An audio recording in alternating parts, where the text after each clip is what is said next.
গাজীপুরের টঙ্গীর টেম্পাকো foil packaging কারখানায় বয়লার বিস্ফোরণের ঘটনা ঘটেনি, এমনটা জানিয়েছেন বয়লার পরিদর্শক। তবে কী কারণে আগুন লেগেছে তা এখনও নিশ্চিত হওয়া যায়নি। শনিবার ভোরে লাগা এই আগুন নেভানো সম্ভব না হলেও নিয়ন্ত্রণে আনা হয়েছে বলে জানিয়েছে ফায়ার সার্ভিস।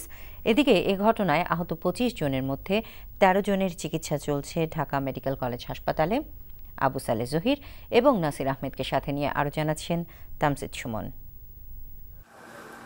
উপর দিক থেকে আগুন দেখা না গেলেও এখনও কালো ধোঁয়া উঠছে। এখনও ফায়ার সার্ভিসের ২৫টি ইউনিটের কর্মীরা পালাক্রমে আগুন নেভানোর কাজ চালিয়ে যাচ্ছেন। এখনও বয়লার রুমটা অক্ষত আছে। বয়লার থেকে অ্যাক্সিডেন্ট হলে বয়লার রুমটা আগে ক্ষতিগ্রস্ত হবে। যেহেতু বয়লারের ভিতরে যেতে পারলাম না, আপনারা গেলেও হয়তো দেখতে পাবেন।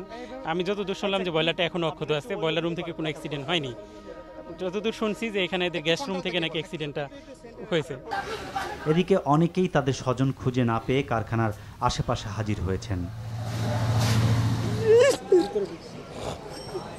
সে বলছে যে ভিতরে আছে, বাইরে কোনো জায়গায় নাই। সেক্ষেত্রে আমার ফুললি ধারণা যে সে ভিতরে অবস্থান করে। আমার আব্বু এই ফ্যাক্টরিতে কাজ করতো, অনেক জায়গা খুঁজছি কিন্তু আমার আব্বুকে পাই না। গত রাত থেকে আজ সকাল পর্যন্ত আর কোনো লাশ উদ্ধার হয়নি। সকালে টঙ্গীর আগুনে পুড়ে যাওয়া কারখানা পরিদর্শন করেছেন শিল্পমন্ত্রী আমির হোসেন আমু।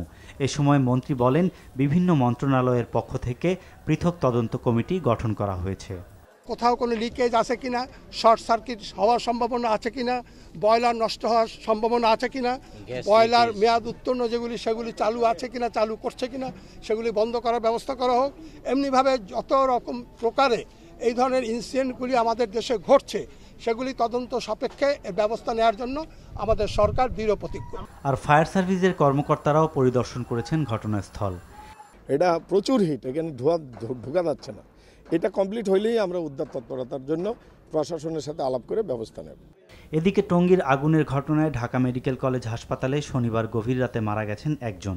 ময়না তদন্ত শেষে তার লাশ পরিবারের কাছে হস্তান্তর করা হয়েছে।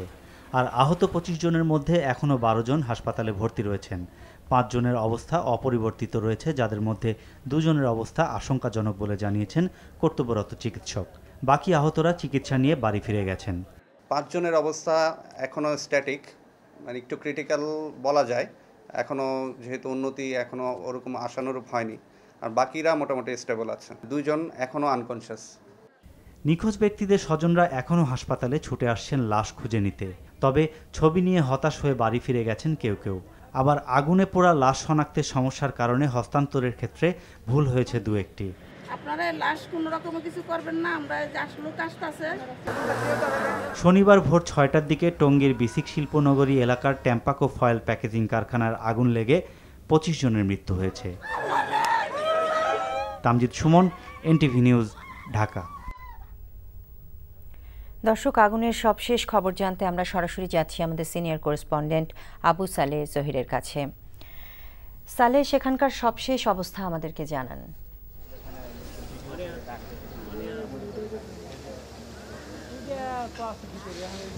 টিউলিপ, এখনও পর্যন্ত কিন্তু আগুন পুরোপুরি নেভেনি, তবে ফায়ার সার্ভিস যেটি জানিয়েছে তাদের নিয়ন্ত্রণে আছে আগুন।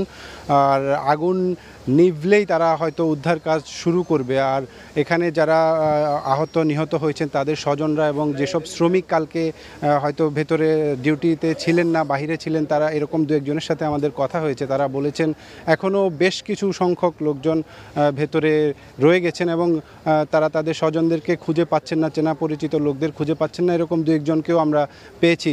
ইসমাইল নামের একজন, তার ভাতিজা তাকে খুঁজতে এসেছেন, তাকে এখনও পর্যন্ত খুঁজে পাওয়া যাচ্ছে না। কোনো হাসপাতাল, ঢাকা মেডিকেল কলেজ বা কোথাও খুঁজে পাওয়া যায়নি। তো এখানে কিন্তু কিছু সকাল থেকেই কিন্তু সরকারি বেসরকারি বিভিন্ন পর্যায় থেকে লোকজন দেখতে এসছেন, এই এলাকাটা পরিদর্শন করছেন। শিল্পমন্ত্রী এসেছিলেন, ফায়ার সার্ভিসের লোকেরা আছেন, পরিবেশ অধিদপ্তর থেকে এসেছেন এবং বয়লার পরিদর্শক একজন এসেছেন। তো তাদের সরকারি বিভিন্ন দপ্তরের লোকজনদের কথার মধ্যেই কিন্তু এখানে কিভাবে আগুনের সূত্রপাত বা কী হয়েছে সেগুলো নিয়ে গরমিল আছে। এইসব বিষয়ে যাতে সম্মিলিতভাবে একটি পূর্ণাঙ্গ তদন্ত কমিটি করে সঠিক দোষীদের খুঁজে বের করে ব্যবস্থা নেওয়া হয়, সেই বিষয়টি জোর দিচ্ছেন সকলে। ধন্যবাদ।